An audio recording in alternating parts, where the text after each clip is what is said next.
Quizá perder la inocencia no es dejar de sentirse a salvo, sino darnos cuenta de que las personas que se habían comprometido a cuidarnos son quienes nos hacen daño.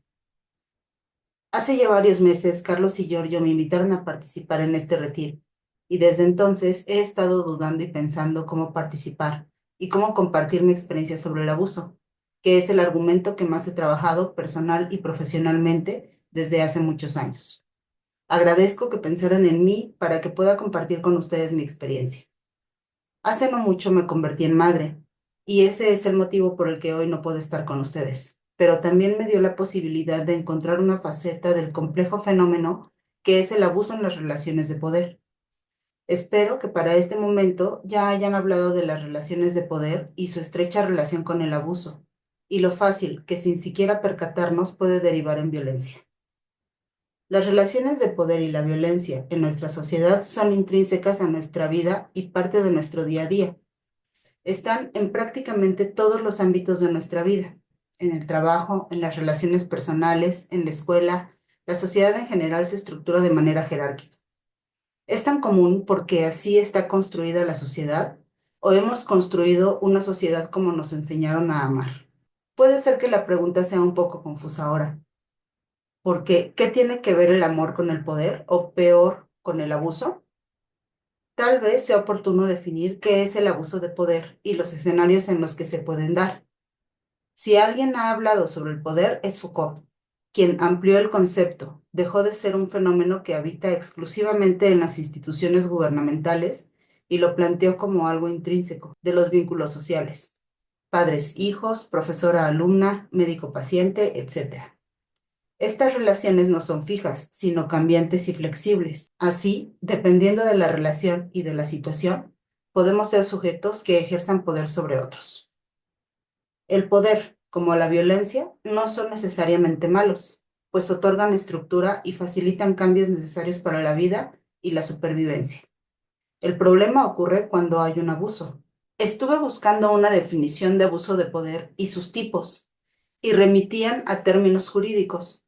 Busqué en Google y varias páginas coinciden. Usaré la de Euroinova, una escuela que da cursos por Internet. El abuso de poder es una práctica de intercambio social basada en una relación de poder jerarquizada y desigual. Se produce cuando una persona con autoridad o influencia utiliza su posición para obtener beneficios personales o perjudicar a otros. Aquí, sus tipos con algunos ejemplos. 1. Poder coercitivo. El poder coercitivo se basa en la capacidad de sancionar o castigar a otros. Por ejemplo, en un contexto laboral, un supervisor puede utilizar su poder coercitivo para amenazar con despedir a un empleado si no cumple con sus expectativas. 2. Poder recompensante. El poder recompensante se basa en la capacidad de otorgar beneficios a otros. Por ejemplo, un jefe puede utilizar su poder recompensante para ofrecer un aumento de sueldo a un empleado si éste logra alcanzar ciertos objetivos. 3. Poder de experto. El poder de experto se basa en el conocimiento y la experiencia en un área específica. Por ejemplo, un profesor universitario tiene poder de experto sobre sus estudiantes, ya que estos confían en su conocimiento y experiencia en la materia que enseña. 4. Poder referente. El poder referente se basa en la admiración y el respeto hacia una persona. Por ejemplo, un líder carismático tiene poder referente sobre sus seguidores, ya que estos lo admiran y son influenciados por su ejemplo. 5. Poder de información. El poder de información se basa en el control y acceso a información privilegiada. Por ejemplo, en una empresa, un gerente puede tener poder de información al tener acceso a datos y reportes que no están disponibles para los demás empleados. Me pareció importante buscar estas definiciones porque ya sea en la literatura como en estudios clínicos, no he encontrado libros que hablen sobre la relación de poder de los padres hacia los hijos. Encontré numerosos ejemplos en el ámbito laboral, escolar, estatal, familiar. En este último se enfoca principalmente en violencia doméstica de la pareja. Y es medianamente fácil, o lo he empezado a hacer, poder nombrar y visibilizar el abuso derivado de relaciones de poder en otras esferas. Y aunque no las he encontrado en las relaciones madre-hijo, una vez teniendo la definición, será más fácil poder trasladarla. Tengamos estos ejemplos para más tarde. Cuando estaba embarazada, tuve mucha necesidad de leer sobre maternidad. Quería que otras mujeres me contaran de su experiencia, pero no quería escuchar que todo era maravilloso, encantador, que tienes un cabello estupendo y un brillo encantador. Porque ahora que estaba embarazada, la mayor parte del tiempo me sentía mal, casi enferma, preocupada. Vivía con la incertidumbre de que se hubiera implantado bien, que no fuera a tener un sangrado, una malformación, un problema genético. Vivía preocupada por no comer o tomar algo que lo produjera. Comer bien y ganar peso, pero no demasiado. Además, me sangraban las encías. Me salió acné, tuve hambre y dolor de cabeza, de caderas y de espalda, prácticamente 24 horas al día y un largo etcétera. Y estaba convencida de que no podía ser la única. Quería saber cómo otras mujeres también habían pasado por los malestares, la angustia, la felicidad, la incertidumbre, la conmoción, la dicha y la fortuna por las que pasaba yo ahora. Y así fue como encontré el libro de Daniela Rea, que cuenta la historia de 14 mujeres que hablan de las contradicciones de la maternidad.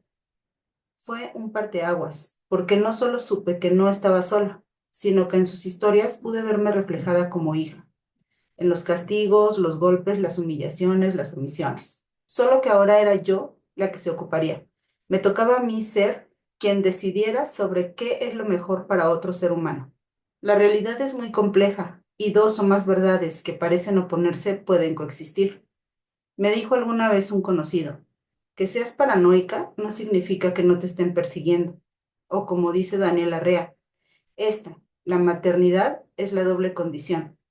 Hay días como estos en que sé que mis brazos son el lugar más seguro para las niñas, pero también ha habido días en los que sé que soy su principal riesgo.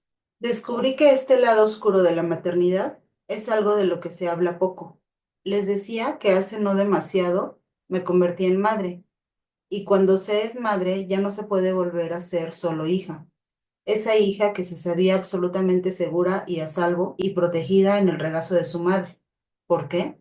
Quizá porque perdimos la inocencia, porque cruzamos una línea que nos lleva a descubrir todas las cosas que nuestra madre nos guardó en secreto mientras nos criaba de niñas, porque ahora las sabemos y nos es imposible a ambas, madre e hija, mirarnos a la cara y mentirnos cuando decimos, todo estará bien, pese al cansancio, el dolor, el arrepentimiento. Cuando somos madres, cuando comprobamos en cuerpo que es posible, se nos revela el secreto de la imposibilidad. Sé que no todas aquí tienen la experiencia de ser madres, pero sé que todas compartimos la de ser hijas. Y es esa la experiencia con la que espero conectar. En el libro de Daniela, madres comparten sus vivencias y una amiga le escribe. A mí me ha pasado ese impulso de hacerle daño y después llega una culpa inmensa por pensar cosas así. A veces, cuando lo baño, él no está haciendo nada y pienso, sería tan fácil ahogarlo y enseguida sufro. Sufro mucho, porque sé que él confía en mí y porque sé que no podría vivir sin él o viviría un infierno. ¿De dónde vienen esas imágenes? ¿Cómo es que regresa una al amor después de estos momentos límites de la maternidad? Y podrías pensar, como yo lo hice ingenuamente, que lo harás diferente, que tú no les pegarás o violentarás, y con ello estarás a salvo de abusar del poder que naturalmente tienes ante tus hijos. Pero es tan largo el tiempo en que ellos dependen completamente de ti, y la experiencia te sobrepasa tanto y tan seguido, que es materialmente imposible que alguna madre o padre escapen de usar esta ventaja en su favor en algún momento de la vida. A mí, por ejemplo, me dijeron que si desayunaba dulces se me pondría la lengua de colores.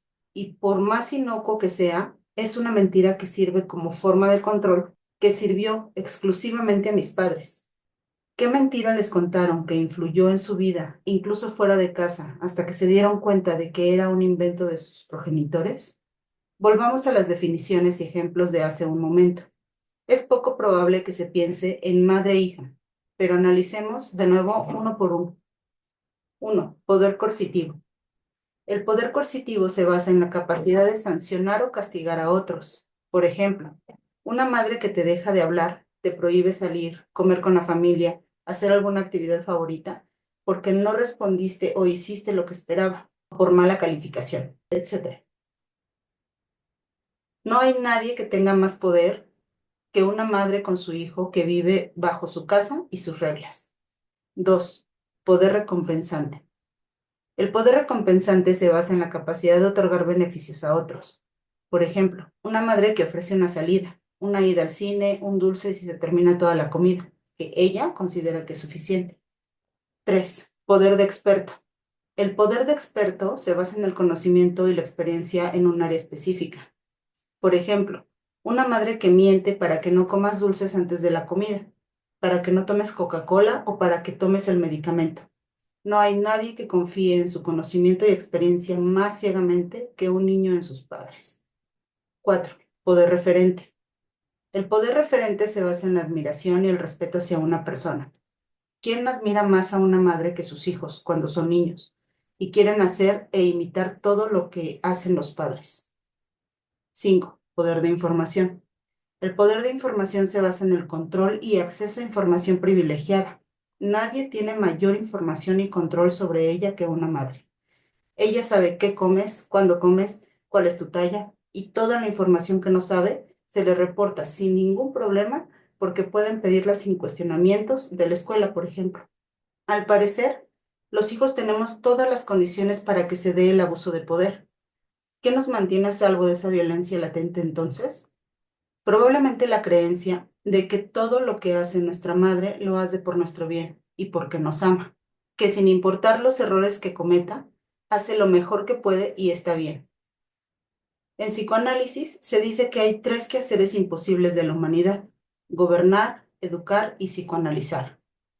Que sean imposibles de ejercer no significa que no se hagan, sino que se hacen a pesar de las faltas. Pero esto no significa que no importa lo que se haga, pues si todos tenemos fallas, mientras se haga con amor, todo estará bien.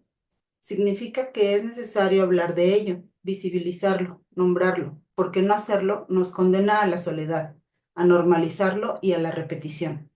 Nos vuelve ciegos al pensar que por no golpear, torturar o insultar a nuestros hijos, estamos a salvo de ser abusivas, como lo fueron con nosotras.